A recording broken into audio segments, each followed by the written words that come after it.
Welcome to all of you in Sanjay Pandey classes.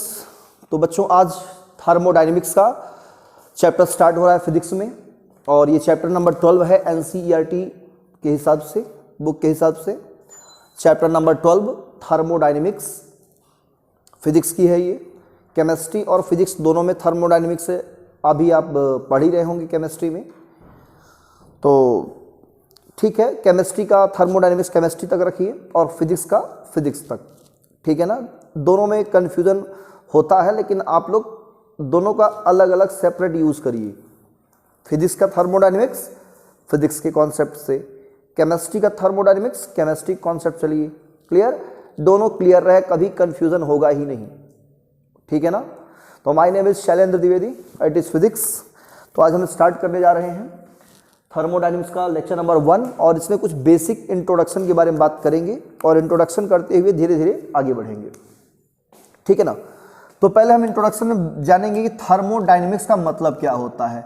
ये जो thermo का मतलब होता है वो होता है हीट, थर्मो का मतलब हीट, और जो ये आपका है डायनेमिक का मतलब होता है मोशन। मतलब जब हीट मोशन में हो, हाँ मतलब हीट किस में हो? मोशन में। मतलब दौड़े, खूब रनिंग करे ना क्यों? थर्मो मतलब हीट, डायनेमिक का मतलब मोशन, मतलब हीट मोशन करे, दौड़े तेजी से, जैसे कार दौड़ती है। ऐसा होगा क्या? ऐसा नहीं होगा। यहाँ मोशन का मतलब कुछ और सेंस से है, मतलब यहाँ हीट का ट्रांसफॉर्मेशन पढ़ेंगे हम। कहने का सेंस है ये, क्या पढ़ेंगे? हीट का ट्रांसफॉर्मेशन। हीट का ट्रांसफॉर्मेशन मतलब हीट चेंज होगा किसी और फॉर्म में, मतलब कि हम कह सकते हैं मैकेनिकल वर्क में, या मैकेनिकल वर्क चेंज होगा हीट में। मेनली यही हमको पढ़ना है थर्मोडायनेमिक्स में, हीट का ट्रांसफॉर्मेशन, कन्वर्जन मैकेनिकल वर्क में, या मैकेनिकल वर्क का कन्वर्जन हीट में। यही है हीट मोशन में है, यही है हीट का मतलब। क्लियर? तो थर्मोडायनेमिक्स क्या है? एक फिजिक्स की ब्रांच है, मेनली तो फिजिक्स का है, लेकिन इसका यूज़ हम लोग केमिस्ट्री में भी करते हैं। कुछ ऐसे प्रोसेस उसमें देखने को मिलते हैं, जैसे आपके सर ने बताया होगा कि स्पॉन्टेनियस क्या होता है, नॉन स्पॉन्टेनियस प्रोसेस क्या होते हैं, है ना। उन सब में आप लोग पढ़े होंगे केमिस्ट्री में। तो उन सब में थर्मोडायनेमिक्स से कुछ कॉन्सेप्ट यूज होते हैं हीट और एनर्जी से रिलेटेड। क्लियर? क्योंकि वहाँ पे चेंजेस काफ़ी चीज़ें होती हैं, केमिकल चेंजेस है कि नहीं, एंथैल्पी वगैरह आ जाता है, तो बहुत सारी बातें होती हैं। तो केमिस्ट्री की थर्मोडायनेमिक्स आप अलग रखिए कॉन्सेप्ट, लेकिन मेन ये फिजिक्स की ब्रांच है। ये किसकी ब्रांच है? ये फिजिक्स की ही ब्रांच है थर्मोडायनेमिक्स। मतलब हीट जब मोशन में हो, तो इसका डेफिनेशन क्या बताएंगे? The branch of physics, it is a branch of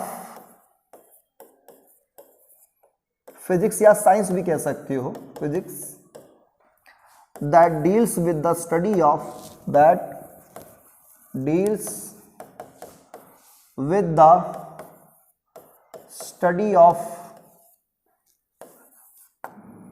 heat and temperature,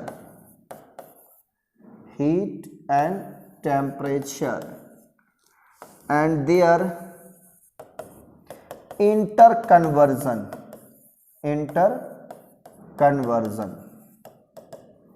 ठीक है ना। ये ब्रांच है फिजिक्स की, जिसमें हम स्टडी करते हैं किसका? हीट और टेम्परेचर का, ठीक है ना, ठीक है ना। और इसके आपस में जो इंटर कन्वर्जन होता है उसके बारे में मेनली डील करेंगे।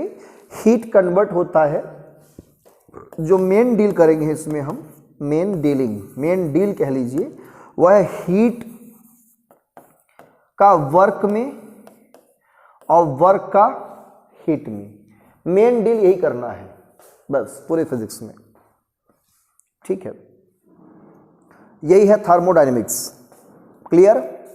तो थर्मोडायनेमिक्स में मेन डील हम लोग इसी करेंगे, हीट और वर्क का आपस में इंटरचेंज, मतलब हीट कन्वर्ट होगा मैकेनिकल वर्क में, या मैकेनिकल वर्क कन्वर्ट होगा हीट में, ठीक है ना। मेन यही है फिजिक्स में। चलिए आगे बढ़ते हैं। ये तो हो गया इंट्रोडक्शन। अब इंट्रोडक्शन में एक और छोटी सी पॉइंट आती है, सिस्टम और सराउंडिंग। सिस्टम और सराउंडिंग ये क्या होते हैं, ये हमें पढ़ना है। सिस्टम क्या होगा और सराउंडिंग क्या होगा, सबसे पहले ये जानेंगे। बताइए सिस्टम क्या होता है, कोई बता सकता है? सिस्टम वो है, वो ऑब्जेक्ट है, वो कह लीजिए कि एक क्वांटिटी है जिस पर हम लोग ऑब्जर्व करते हैं, जिस पर क्या करते हैं, ऑब्जर्व करते हैं, या जिसको ऑब्जर्व किया जाता है, या जिससे हम इन्वेस्टिगेट करते हैं, जिसके ऊपर एक्सपेरिमेंट करते हैं, वो क्या होता है, हमारा सिस्टम होता है। क्लियर? जैसे कि हम लोग क्या है, टीचर और स्टूडेंट क्या होता है, एक सिस्टम होता है, और इस सिस्टम को ऑब्जर्व करने वाला क्या होगा, सराउंडिंग होगा। हम लोग क्या है, एक सिस्टम है, मतलब हम पढ़ा रहे हैं और आप लोग पढ़ रहे हैं, तो एक सिस्टम बन गए हैं, है कि नहीं? अगर डायरेक्टर आएंगे कोचिंग के यहाँ पे, क्या करेंगे, वो ऑब्जर्व करेंगे, सर पढ़ा रहे हैं कि नहीं, कि इससे बच्चों के साथ गप्पे लड़ा रहे हैं, बातें कर रहे हैं, कि बच्चे भी इंजॉय कर रहे हैं, है ना, अंताक्षरी खेला जा रहा है क्लास में, की पढ़ाई हो रही है कि नहीं? तो वो ऑब्जर्व करेंगे, तो वो क्या हो गए, सराउंडिंग हो गए, और हम लोग क्या बन गए, सिस्टम। तो यह सिस्टम है। तो सिस्टम का मतलब जिसे ऑब्जर्व किया जाता है। और सिस्टम की जो कैटेगरी होती है वो 3 तरह से होती है। कितनी कैटेगरी होती है, 3। तो सिस्टम में होता है एक ओपन सिस्टम, एक होता है क्लोज्ड सिस्टम, और एक होता है isolated system. Isolated system, open system, close system और आइसोलेटेड सिस्टम। तो सिस्टम 3 तरीके से होते हैं, याद रहेगा, ये नहीं बताया गया ना आप लोग को। ध्यान रखना, सिस्टम कितने होते हैं, 3, ओपन सिस्टम, क्लोज सिस्टम और आइसोलेटेड। क्या आप लोग ओपन सिस्टम का कोई भी एक एग्जाम्पल दे सकते हो? कोई अगर आपसे पूछे कि बेटा ओपन सिस्टम का एक एग्जाम्पल बताइए, तो ओपन होता क्या है पहले ये जानते हैं, है ना? कोई पूछे आपसे ओपन सिस्टम है क्या, तो इस यूनिवर्स में आप देख रहे हैं बहुत सारे जो बॉडीज हैं, जितनी भी बॉडीज हैं, चीजें हैं, थिंग्स हैं, मटेरियल्स हैं, वो सब अपने आप में क्या है, सिस्टम है। ऐसे सिस्टम जो सिर्फ मैटर और एनर्जी, किसका, मैटर और एनर्जी दोनों का एक्सचेंज कर ले, एक्सचेंज मैटर एंड एनर्जी, जो दोनों का एक्सचेंज करता हो। ध्यान सुनना, जो किसका एक्सचेंज करता हो, हाँ, जो एक्सचेंज करता हो मैटर और एनर्जी दोनों का। एक्सचेंज का मतलब आदान प्रदान, मैटर ले भी, मैटर दे भी, एनर्जी ले, एनर्जी दे। एग्जाम्पल, मैन, मैन मतलब हम सब। Man is an open system, am I right? इस बात से एग्री हो? क्या मैन एक ओपन सिस्टम है? रचल, कैसे? ये मैटर ले भी दे सकता है और मैटर दे भी सकता है कि नहीं? मतलब आप ब्लड निकाल सकते हो अपने शरीर से, ब्लड दे भी सकते हो, ले भी सकते हो, दे भी सकते हो, एम आई राइट? ये क्या है? मैटर है ये, मतलब ब्लड का आदान प्रदान क्या है, मैटर है। एनर्जी में क्या है, आप हीट ले सकते हो, हीट दे सकते हो, है कि नहीं? तो ये है आपका एनर्जी, ठीक? तो मैन एक्सचेंज कर सकता है किसका, मैटर और एनर्जी दोनों का। जो दोनों का एक्सचेंज कर सके वो क्या है, ओपन सिस्टम, ठीक है ना? और कोई सिस्टम एग्जांपल बताइए आप ओपन सिस्टम का, बता दें हम। ये है आपका एक चाय है, ये खुला हुआ है, एक कप में यहां भरा हुआ है चाय इतनी दूर तक, ठीक है ना, क्या है टी। इसमें आप टी और डाल सकते हो, टी निकाल सकते हो, इसे हीट कर सकते हो, इससे हीट ले सकते हो, बाहर चली जाती है हीट, है कि नहीं। तो जो ओपन कप है, ओपन कप, ओपन कप क्या होता है? ओपन कप एक हमारा ओपन सिस्टम है, क्लियर ना। ओपन कप में एक चाय रखी है थोड़ी बहुत, तो क्या है, अपने आप में एक ओपन सिस्टम है, क्लियर ना, क्लियर। तो ये भी ओपन सिस्टम, मतलब इसमें चाय और डाल सकते हो, मतलब मैटर डाल सकते हो, ये मैटर ले सकता है, इससे चाय निकाल सकते हो, एक चम्मच मैटर दे सकता है, एनर्जी का भी हीट ले दे सकता है कि नहीं, बोलो। तो एक कप चाय क्या है हमारा? Open system, very good. ये क्या है? ये कौन सा जादू हो रहा है इसमें? ठीक है, चलो, हैंग कर रहा है, कोई बात नहीं है। क्लोज सिस्टम बता सकते हैं कोई आप लोग? क्लोज सिस्टम, क्लोज सिस्टम जैसे कि किसी सिलेंडर में गैस भरी है, क्या उसमें गैस आप डाल सकते हो ऊपर से, काट करके उसमें डाल सकते हो, फिर से और गैस निकाल लो थोड़ा सा? पॉसिबल ही नहीं है।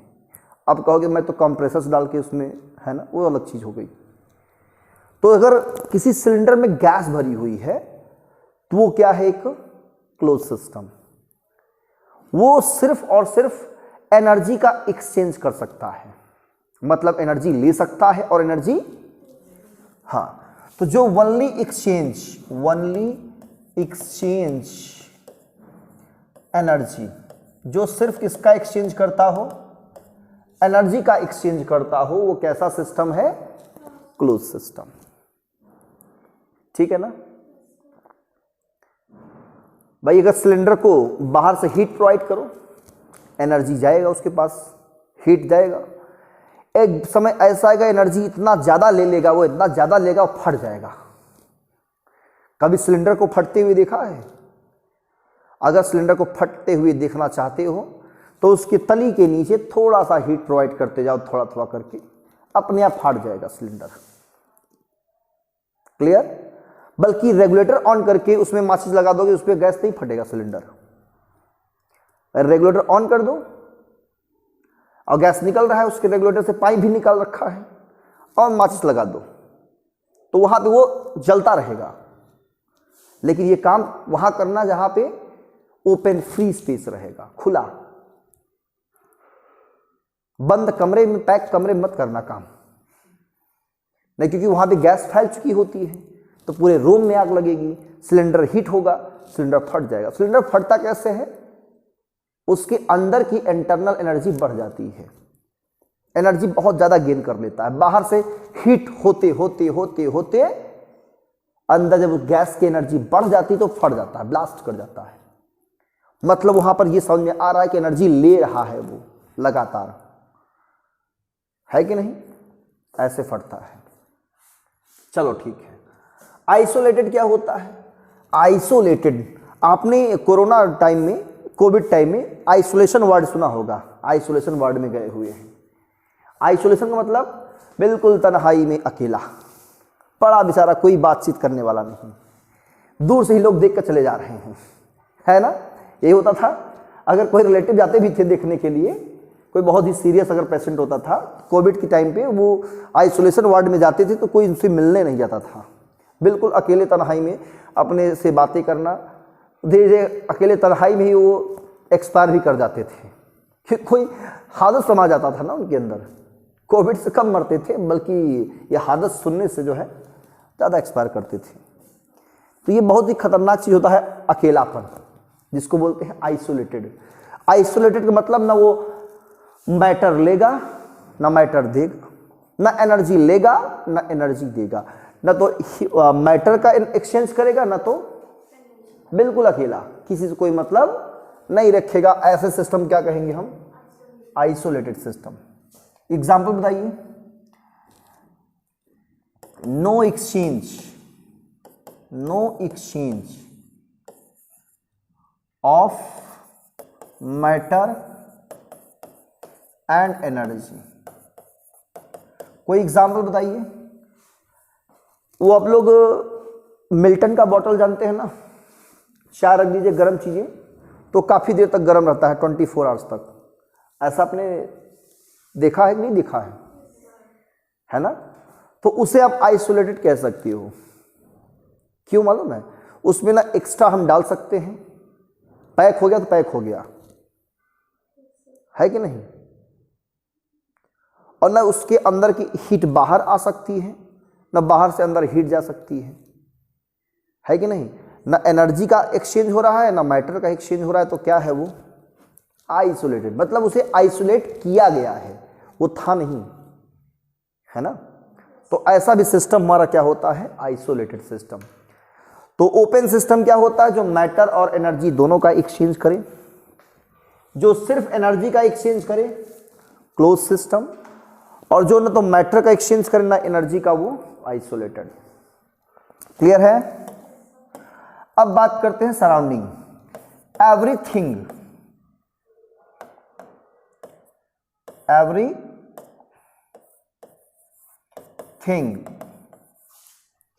outside of the system is called या are called surrounding। वो क्या है? सराउंडिंग। जो भी आउटसाइड आपको दिखे वो सब क्या है? सराउंडिंग। जैसे हम लोग को छोड़ दिया जाए, ये डेस्क बेंच फैन दीवार सब क्या है? सराउंडिंग है। क्लियर ना? तो इस सब को छोड़ करके सिस्टम को छोड़ दिया जाए, जो भी आउटसाइड में है वो सब क्या है? सब सराउंडिंग है। क्लियर? ओके। तो ये था बेसिक इंट्रोडक्शन।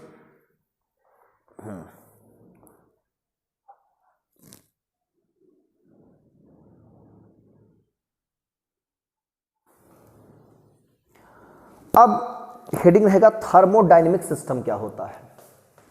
तो हेडिंग यहां से शुरुआत होती है, main heading thermodynamic system. Thermodynamic system. Thermodynamic system क्या होता है? थर्मोडायनेमिक सिस्टम एक ऐसा सिस्टम जिसे pressure, volume, temperature, mass, number of moles के टर्म्स में रिप्रेजेंट कर सके, ऐसे सिस्टम को हम लोग क्या कहेंगे? Thermodynamic system. ठीक है ना? तो लिखिए इसमें, a system which can be represent, a system which can be represent in the terms of pressure, volume, temperature, mass and number of moles, that is called to be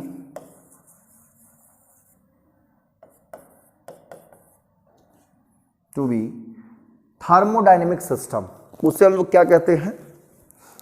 thermodynamic system. ठीक है ना?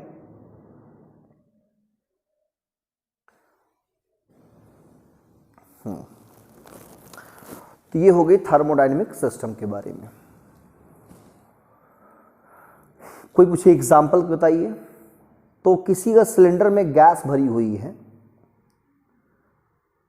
किसी suitable piston के साथ, piston लगा है cylinder के अंदर या ऊपर पिस्टन लगा हुआ है, मूवेबल पिस्टन। तो ऐसे सिस्टम को हम लोग कह सकते हैं क्या?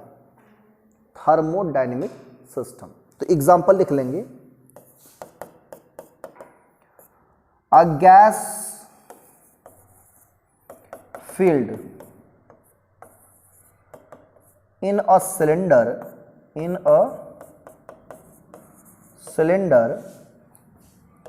with movable piston is a thermodynamic system. Thermodynamic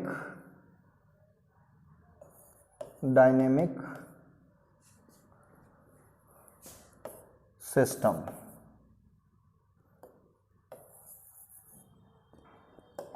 Thermodynamic system.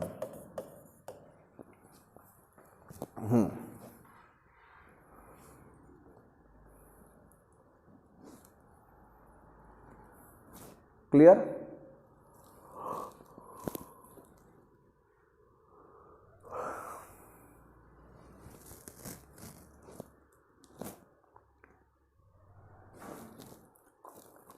तो किसी सिलेंडर में कोई गैस भरी हुई है, एक मूवेबल पिस्टन लगा करके, तो वो सिस्टम क्या है हमारा? गैस क्या है? एक सिस्टम है। गैस क्या है? सिस्टम। और जो पिस्टन है उसका वॉल है वो सब क्या है? सराउंडिंग है। क्लियर? तो ये पूरा सिस्टम जो हमारा गैस है वो क्या है? एक थर्मोडायनेमिक सिस्टम है, क्योंकि उस गैस को हम कंप्रेस कर सकते हैं, एक्सपैंड करा सकते हैं, है ना, जिससे प्रेशर हमारा घट सकता है और बढ़ सकता है। मतलब उस गैस का कुछ अपना प्रेशर होगा, अगर प्रेशर होगा तो कुछ न कुछ वॉल्यूम भी रहेगा, और वॉल्यूम रहेगा तो उसके साथ में कुछ न कुछ टेम्परेचर भी गैस का होगा, अपना ठंडा गर्म जैसा भी होगा। गैस का मास भी होगा, गैस को हम नंबर ऑफ मोल्स में दिखा सकते हैं। क्लियर?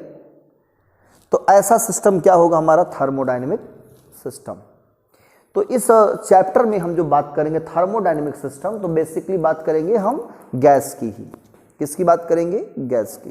गैस किस में रहेगा? हमारा एक सिलेंडर में रहेगा, और उसके ऊपर एक पिस्टन लगा रहेगा। पिस्टन आप जानते हो ना, सिरिंज दबाते हो ना, खींचते हो, वो क्या है? एक पिस्टन ही है। क्या है वो? पिस्टन। मूवेबल पिस्टन, जो मूव कर सकता है, फिक्स नहीं, मूवेबल हो। क्लियर है? ओके, चलो। तो ये हो गया हमारा थर्मोडायनेमिक्स सिस्टम के बारे में।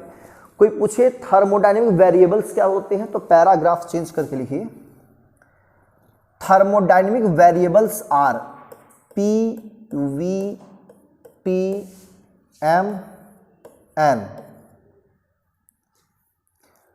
Thermodynamic variables are pressure, volume, temperature, mass and number of moles. ये सब क्या है? थर्मोडायनेमिक वेरिएबल्स है। And for n mole gas equation of state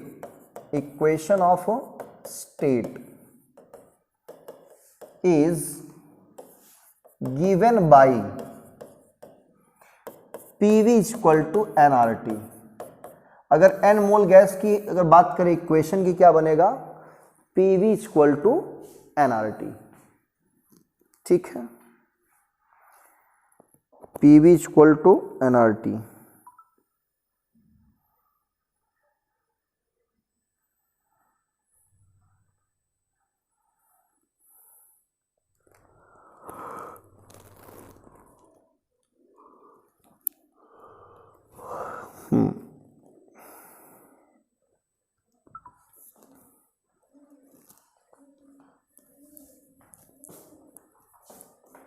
clear? कोई कंफ्यूजन इसमें? ठीक है, अब हम बात करेंगे जैसे मैकेनिकल इक्विलिब्रियम। कोई आपसे पूछा होगा, या बताया गया हो, मैं ही बताया होगा, मैकेनिकल इक्विलिब्रियम क्या होता है।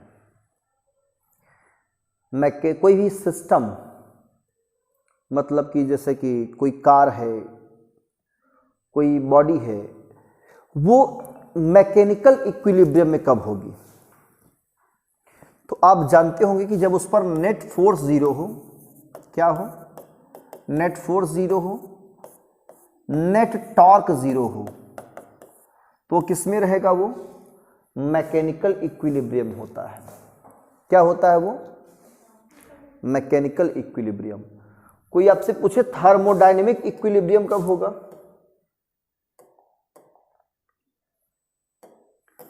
थर्मोडायनेमिक इक्विलिब्रियम,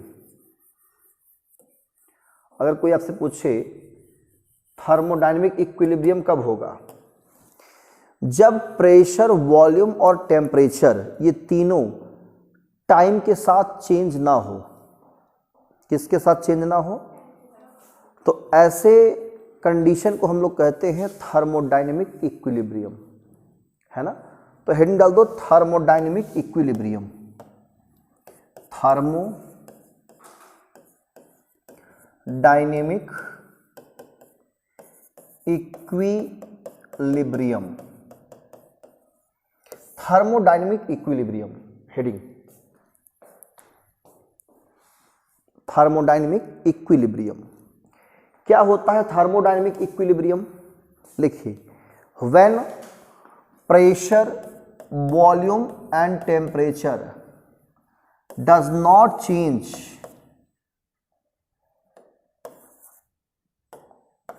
डज नॉट या डू नॉट लिखो, do not change with time, with time, then the system is called to be in thermodynamic equilibrium. The system is called to be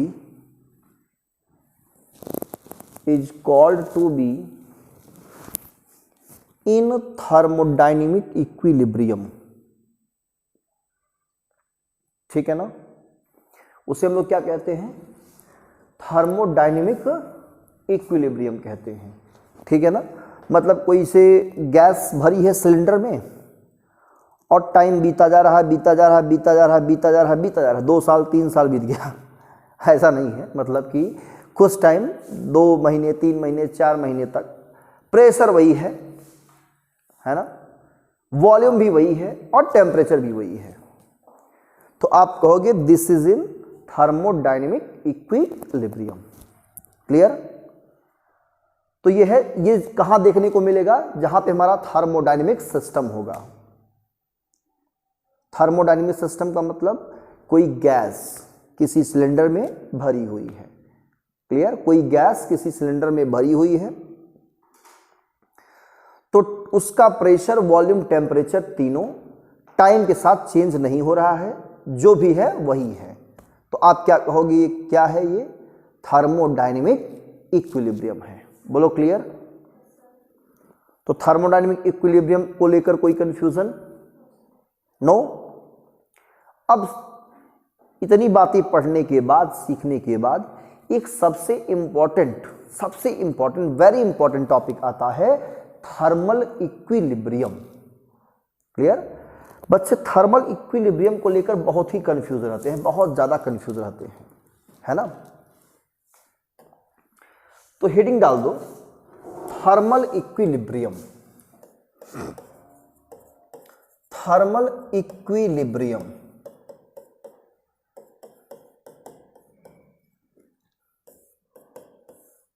ठीक है।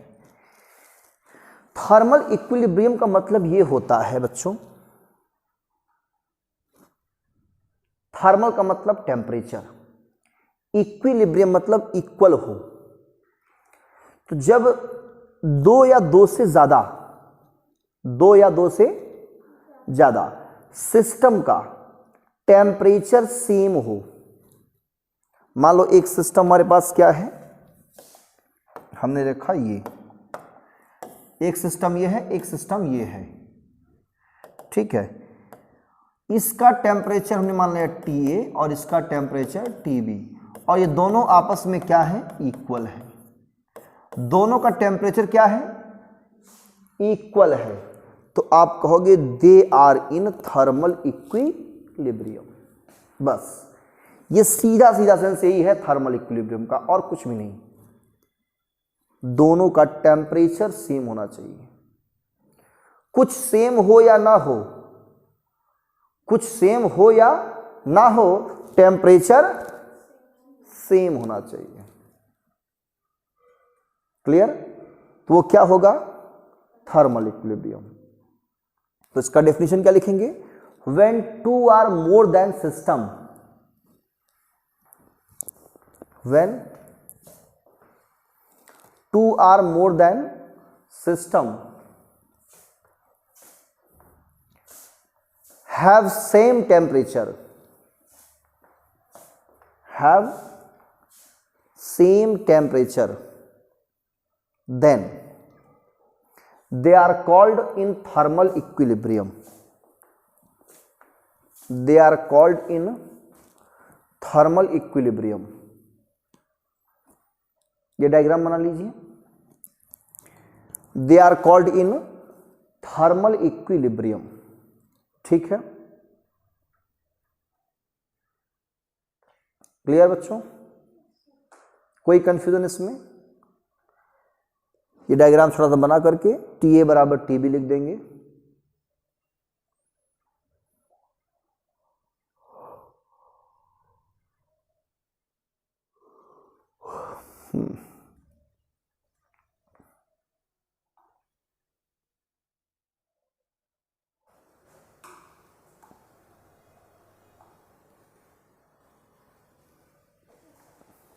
Okay, अब ध्यान दो। अब थर्मल इक्विलिब्रियम से related एक कॉन्सेप्ट और बढ़िया सा आ रहा है यहाँ पे, एक बहुत बढ़िया कॉन्सेप्ट है।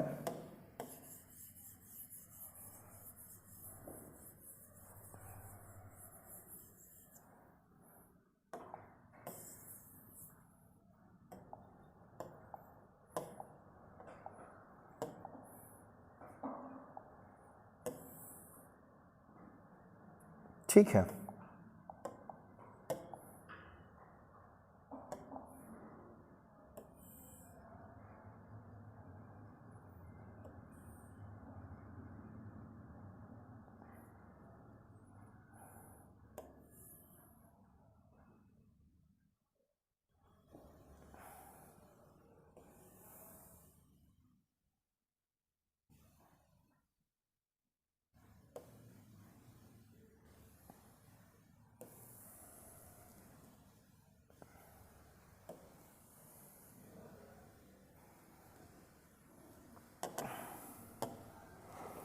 देखो ये हमने क्या किया है, ये एक पार्टीशन कर दिया है, यहाँ पे दीवार लगा दिया है।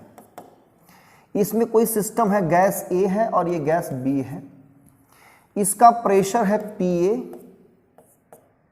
वॉल्यूम है VA और टेम्परेचर है TA।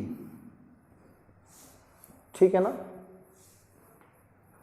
इसका pressure PA, volume pressure PB, volume VB और टेम्परेचर TB, ऐसा कुछ है। और यहाँ पे हमने क्या लगा रखा है? Insulated adiabatic wall. एडियाबैटिक मतलब इंसुलेटेड वॉल। कैसा वॉल है ये? इंसुलेटेड। इंसुलेटेड का मतलब हीट का ट्रांसफर नहीं हो सकता है कि नहीं? ये सिस्टम A है, सिस्टम B है, प्रेशर PA है, वॉल्यूम VA, टेम्परेचर TA। इसका प्रेशर PB, इसका वॉल्यूम VB, इसका टेम्परेचर TB। क्या हम इन्हें आपस में कह सकते हैं थर्मल इक्विलिब्रियम? हम इन्हें थर्मल इक्विलिब्रियम नहीं कह सकते। कुछ लोग बताते होंगे हाँ ये थर्मल इक्विलिब्रियम है। थर्मल का मतलब टेम्परेचर दोनों का सेम होना चाहिए। ये दोनों थर्मोडायनेमिक इक्विलिब्रियम हम ये कहेंगे। क्या कहेंगे? हाँ, thermodynamic equilibrium. Both system A and B are in thermodynamic dynamic equilibrium. Clear? या जनरली हम इसे कहेंगे इक्विलिब्रियम में है। क्लियर बच्चों? किसमें कहेंगे हम इसे थर्मल इक्विलिब्रियम अगर कहेंगे तो गलत हो जाएगा। अब पूछो क्यों गलत हो जाएगा? क्योंकि दोनों का टेम्परेचर क्या है, अलग अलग है। जबकि डेफिनेशन के अकॉर्डिंग क्या होना चाहिए, अगर थर्मल इक्विलिब्रियम की बात आती है तो टेम्परेचर क्या होना चाहिए, सबसे पहले टेम्परेचर सेम होना चाहिए। अगर टेम्परेचर दोनों का सेम होगा तो मैं कह देता प्रेशर वॉल्यूम कुछ भी हो, they are called to be in thermal equilibrium. लेकिन यहां प्रेशर अलग अलग है, वॉल्यूम भी अलग अलग है, टेम्परेचर भी अलग अलग है, तो क्या थर्मल इक्विलिब्रियम कहना जरूरी है? नहीं। अब इसे थर्मल इक्विलिब्रियम कहेंगे, मतलब हम अपने कॉन्सेप्ट की वाट लगा रहे हैं है ना, कि सर आपने पढ़ाया थर्मल इक्विलिब्रियम का डेफिनेशन कुछ और बताओ हमको कुछ और है।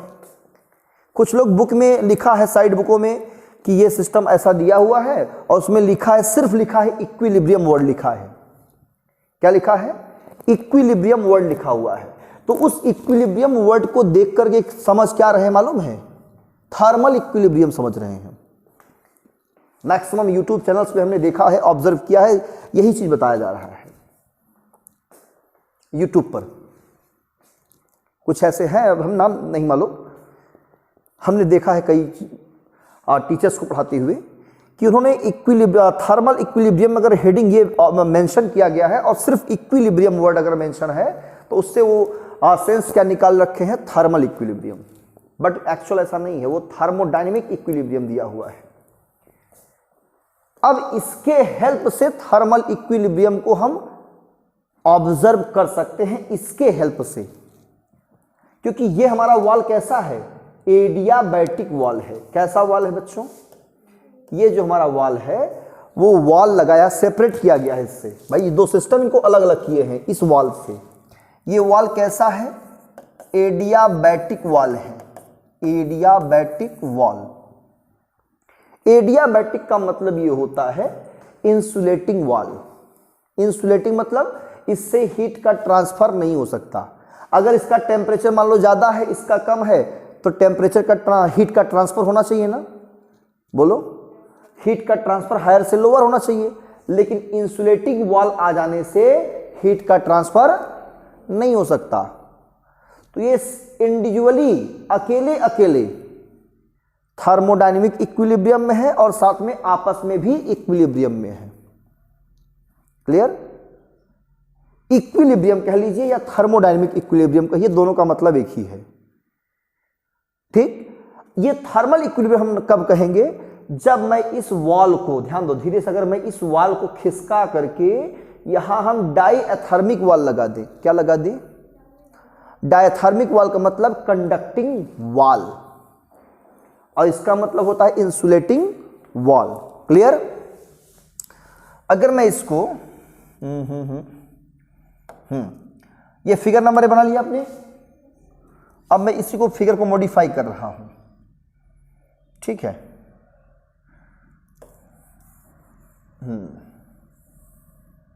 ये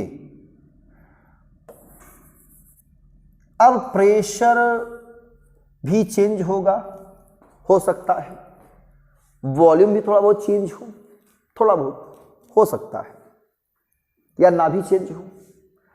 ये हमने अब लगा दिया यहां पे डायथर्मिक वॉल। क्या लगा दिया? Diathermic wall. अब क्या होगा? अब आप कहोगे कि हीट का ट्रांसफर होगा। बोलो होगा। डायथर्मिक लगाने से क्या हुआ? मतलब कंडक्टिंग वॉल आ गया। यहां से क्या होगा? हीट का ट्रांसफर होना शुरू हो जाएगा। ये हीट लेगा, ये हीट देगा, इसे हीट का आदान प्रदान होना शुरू हो जाएगा। ये हीट का ट्रांसफर या एक्सचेंज तब तक होगा जब तक कि दोनों का टेम्परेचर क्या ना हो जाए, सेम ना हो जाए। ठीक है ना? हो सकता है कि टेम्परेचर के चेंज होने से वॉल्यूम चेंज हो जाए थोड़ा बहुत, गैस का प्रेशर हो सकता है चेंज हो जाए, मान लेते हैं किसी टाइम पर, volume V A dash P A dash P D dash volume B B dash, but temperature क्या होगा, सेम हो जाएगा।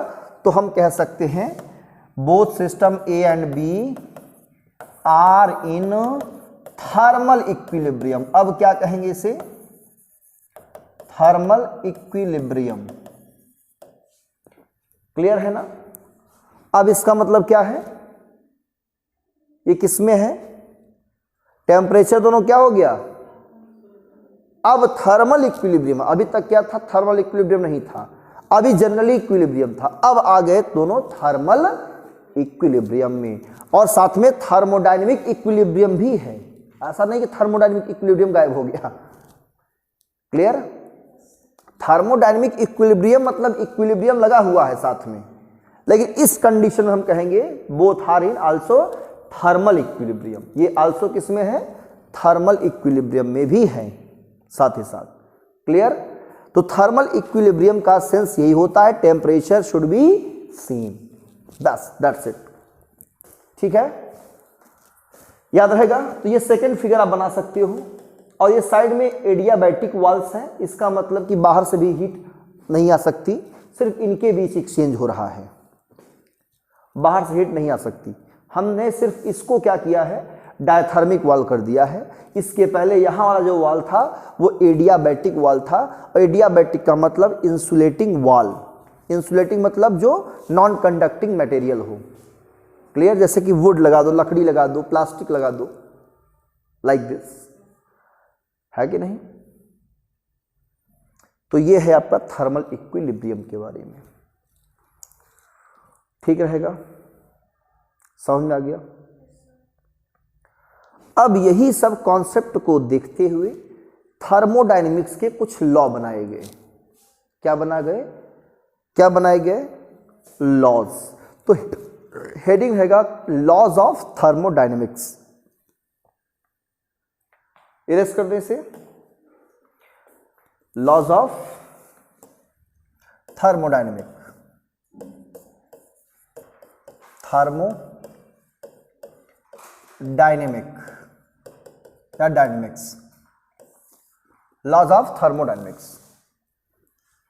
तो कितने लॉ हैं, तो हमारे सिलेबस में 3 लॉ पढ़ना है।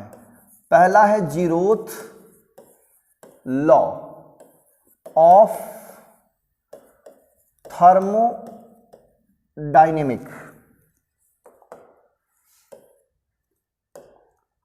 Zeroth law of thermodynamics.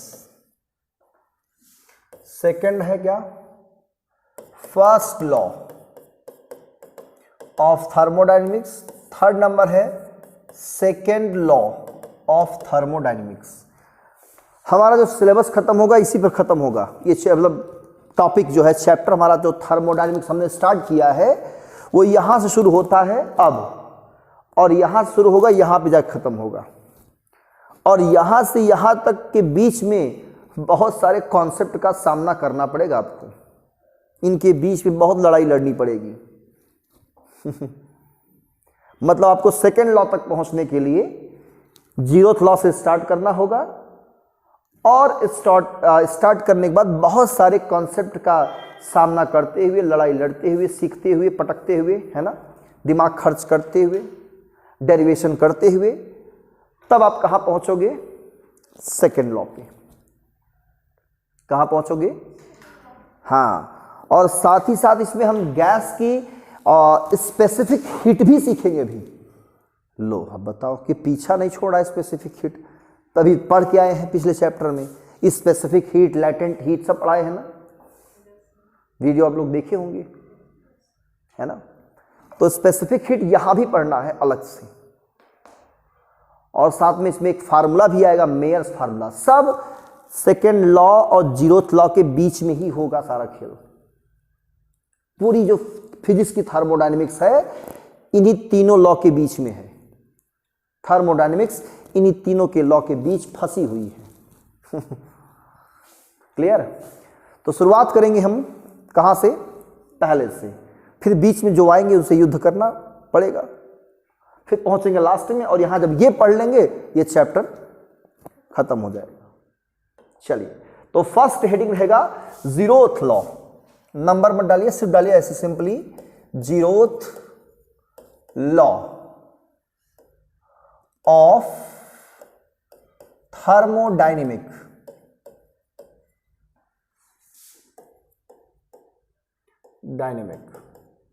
Zeroth law of thermodynamics.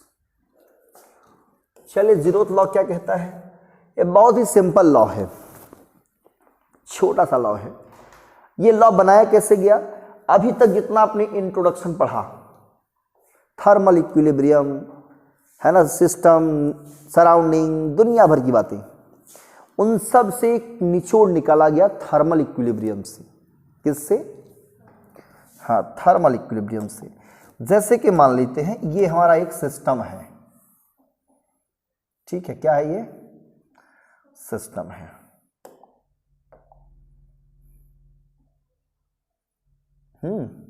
ये क्या है? सिस्टम है।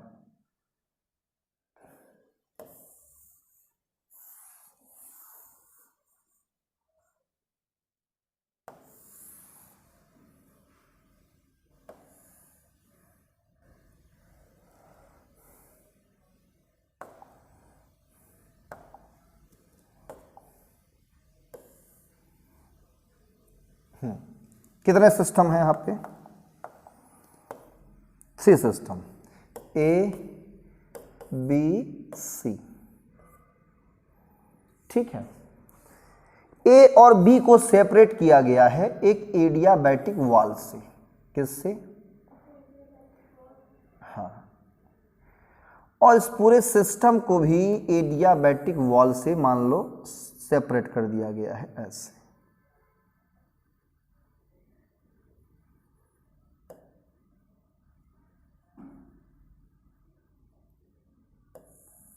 ऐसे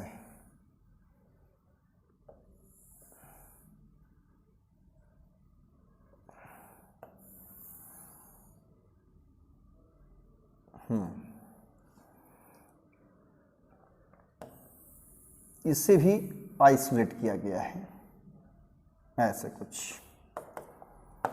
एडियाबैटिक वॉल से क्या किया? चारों तरफ से इसे हम क्या कर रहे हैं?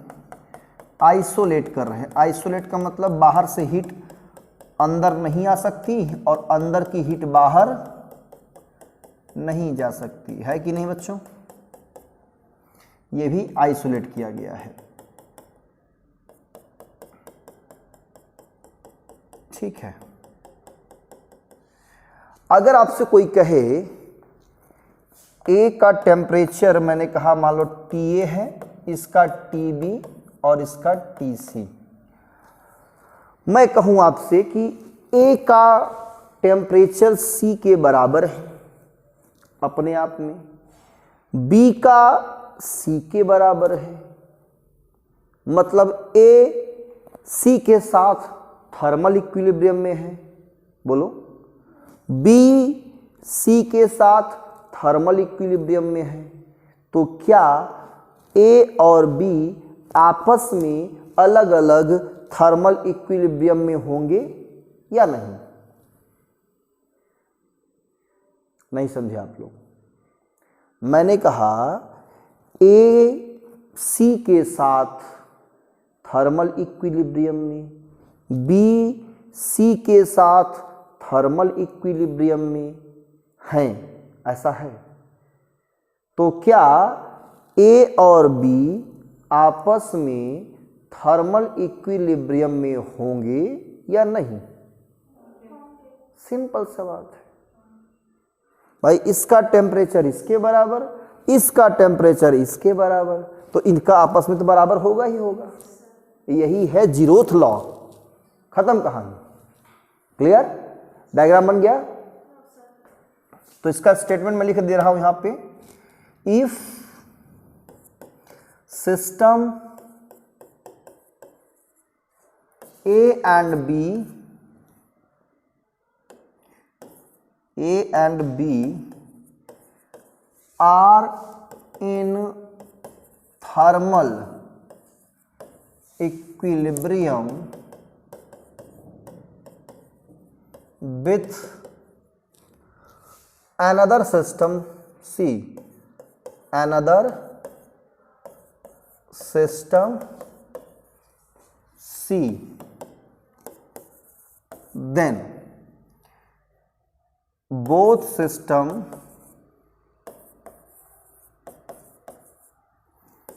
A and B will be in thermal equilibrium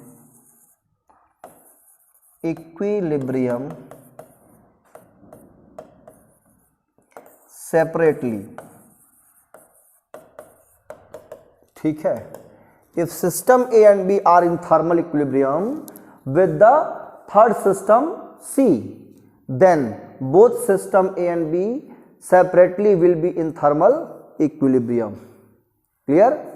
ये दोनों ही क्या होंगे, अलग अलग आपस में क्या होंगे, हाँ, both system A and B separately लिख दिए, यहाँ पे लिख लीजिए, यहाँ पे क्या लिख देंगे, सेपरेटली, ठीक है, in thermal equilibrium to each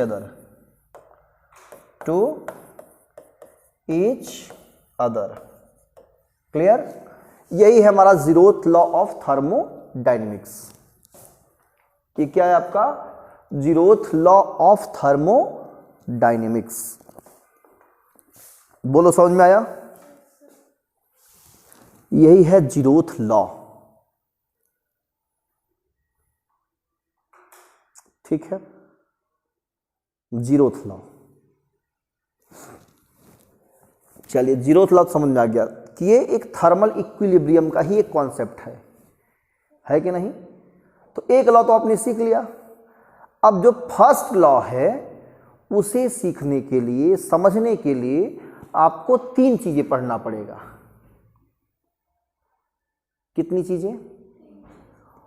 उसका नाम है हीट, वर्क और इंटरनल एनर्जी। क्या क्या?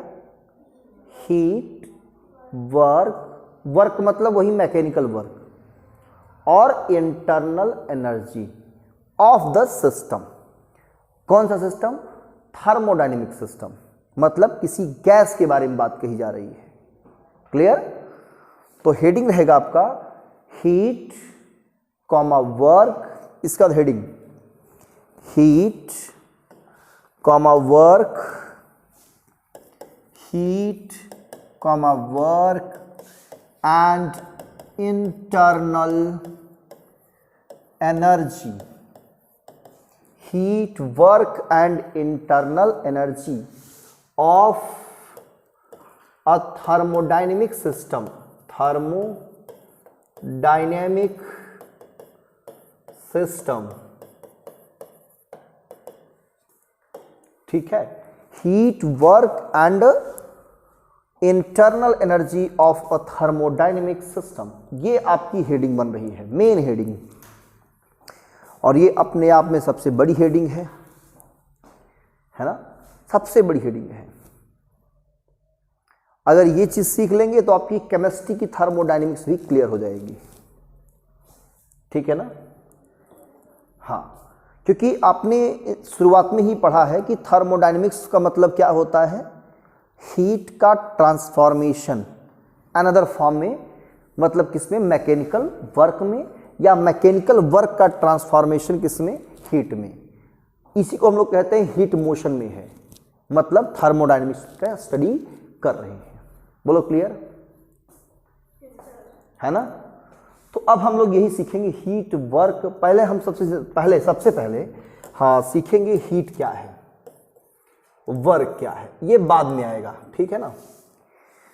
तो अब आप सोचेंगे सर हीट तो हम पढ़ चुके हैं, है ना?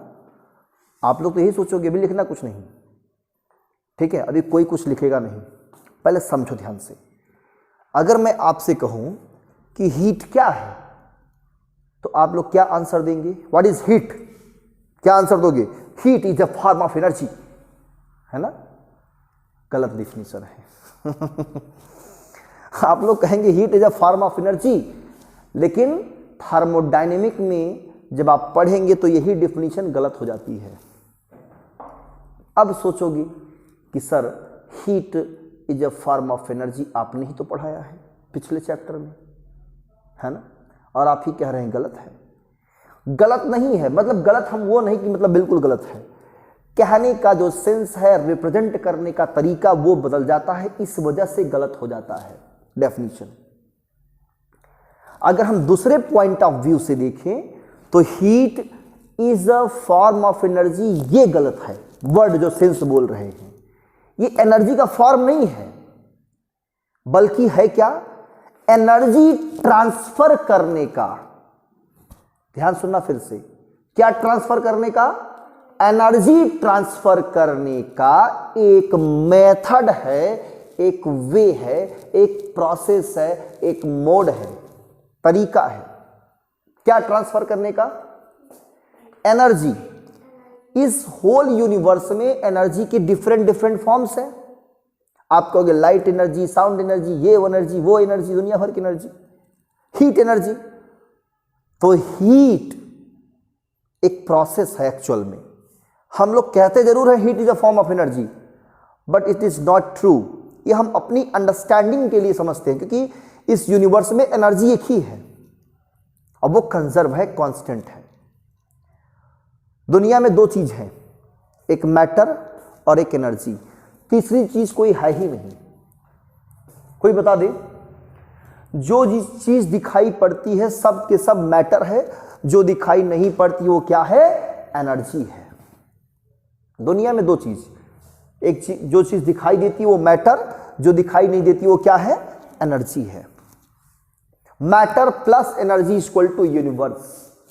तो अभी हीट कौन सी एनर्जी आ गई, तो हीट कोई एनर्जी नहीं है, एनर्जी एक ही है, बस एनर्जी ट्रांसफर करने का एक तरीका बन जाता है हीट। भाई किसी को हीट देना है, सॉरी एनर्जी देना है, क्या देना है, तो ये हीट ले लो, पकड़ो हीट, मिल गई एनर्जी। बोलो भाई किसी को हीट देना है तो उसे गर्म कर दो, मिल गई, मतलब एनर्जी देना है, गर्म कर दो, एनर्जी मिल गई। भाई खाना को एनर्जी, जो आप भोजन पकाते हो, है ना, कहते हैं पकाते हैं भोजन, तो आप भोजन पकाते नहीं, भोजन को और एनर्जी फुल बनाते हो। दूसरे पॉइंट ऑफ व्यू से सोचो, क्या बनाते हो, एनर्जी फुल, मतलब उसमें एनर्जी डालती हो, और वो एनर्जी जब भर जाएगा उसके अंदर आ जाएगी एनर्जी, तो उसी एनर्जी को आप लोग ले लेते हो मुंह से, है ना, है कि नहीं। तो वो एनर्जी आप किसको दिए, पहले उस भोजन को दिए, मतलब पकाए, आप हीट प्रोवाइड किए। तो हीट क्या किया, एक प्रोसेस है, हीट एक प्रोसेस है एनर्जी ट्रांसफर करने का। क्लियर, क्या कहोगे आज से, heat is a process of transfer of energy. Clear ना, मोड है, मेथड है, और कुछ नहीं है एनर्जी ट्रांसफर करने का।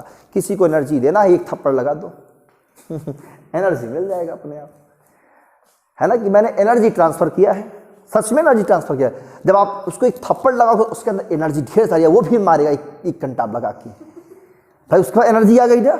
बोलो दूसरे पॉइंट ऑफ व्यू सोचो, गुस्सा ना देखो, गुस्सा वही एनर्जी है, जो गुस्सा आता है ना, वो गुस्सा क्या है, एनर्जी है। तो आपने थप्पड़ मार के उसको एनर्जी प्रोवाइड किया, ट्रांसफर किया एनर्जी, है कि नहीं, तो वो भी एनर्जी फुल हो गया, तो वो भी एक लगा देगा एक एनर्जी, आपको भी ट्रांसफर कर देगा, फिर आपको ट्रांसफर एनर्जी मिला, फिर आप ट्रांसफर करोगे, ये होता रहेगा। तो वैसे हीट एक प्रोसेस है, किसी को एनर्जी देना है, गर्म कर दो, हीट दे दो, हीट प्रोवाइड कर दिया, एनर्जी मिल गई, दैट्स इट। क्लियर।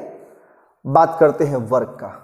ये वर्क क्या है, कहोगे हम फोर्स अप्लाई करेंगे, बॉडी डिस्प्लेस हो जाए, वर्क हो गया, यही कहोगे ना, वर्क डन हो गया। वो वर्क और कुछ नहीं है। वर्क भी क्या है, एक प्रोसेस है। क्या है, हाँ, ये भी एक प्रोसेस है एनर्जी ट्रांसफर करने का। मतलब किसी को अगर एनर्जी देना है तो उस पर मैकेनिकल वर्क कर दो।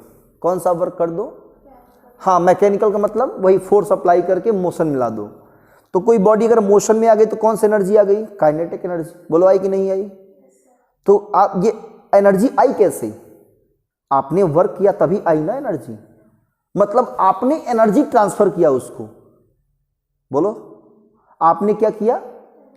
एनर्जी ट्रांसफर किया और तब वो बॉडी मोशन में आई। तो आपने ट्रांसफर किया, कैसे ट्रांसफर किया? वर्क करके। समझ में आ गया ना? तो heat and work both are the process of transfer of energy. That's it. Note करिए line, very important point. Heat and work both are the process or way कह लीजिए, आर मोड्स कह लीजिए, to transfer of energy, to transfer of energy. Very important point है ये बच्चों। Heat and work both are the process or way or modes of transfer of energy. यही है heat and work. Clear ना? मतलब किसी बॉडी को अगर एनर्जी प्रोवाइड करना है, किसी सिस्टम को मतलब गैस को एनर्जी प्रोवाइड करना है तो हीट दे डालो। क्या दे डालो? हीट दे दो, एनर्जी मिल गई। या उस पर कर डालो मैकेनिकल वर्क, तो आप उसे एनर्जी दे देंगे। दोनों प्रोसेस हैं। अब हम हीट कब अप्लाई करेंगे, वर्क कब अप्लाई करेंगे, ये दोनों कहानी इसके बाद पढ़ेंगे। क्लियर ना? शायद टाइम भी होने चला है, बहुत ज़्यादा टाइम होने चला है, मतलब कि एंडिंग पॉइंट पे है। तो लिखाएंगे तो जल्दबाजी में लिखाएंगे, कोई मतलब नहीं है लिखाने का, है कि नहीं? तो हीट और वर्क ये कब कब हम अप्लाई करेंगे, कब हम हीट प्रोसेस से एनर्जी ट्रांसफर करें और कब वर्क करके ही एनर्जी ट्रांसफर करें, इनको अलग अलग पढ़ना है। ठीक है ना? तो जब आप एनर्जी ट्रांसफर करेंगे हीट और वर्क के प्रोसेस से, तो उसमें भी साइन कन्वेंशन रूल बनेगा। कब हीट देगा, कब हीट लेगा, कब वर्क होगा, कब वर्क किया जाएगा। मतलब work done on system, work done by system, heat lost by system, heat gain by system, ये सब पढ़ना है। ठीक है ना? ये पढ़ने के बाद तब कहानी स्टार्ट होगी इंटरनल एनर्जी की। तो इसके बारे में अब लिखाना है, इतनी बात तो समझ में आ गई होगी। तो आज के इस लेक्चर में सिर्फ इतना ही। इसकी आगे की जो कहानी होगी नेक्स्ट लेक्चर में, थर्मोडायनेमिक्स के सेकंड लेक्चर में बात करेंगे, है ना? फिर से स्टार्ट करेंगे कहां से? हीट, वर्क और इंटरनल एनर्जी, यही हेडिंग से स्टार्ट करेंगे, रिवीजन लेकर के आगे बढ़ेंगे। तो आज की क्लास में तो सिर्फ इतना ही। मिलते हैं नेक्स्ट क्लास में, तब तक पढ़िए। All the very best, thank you.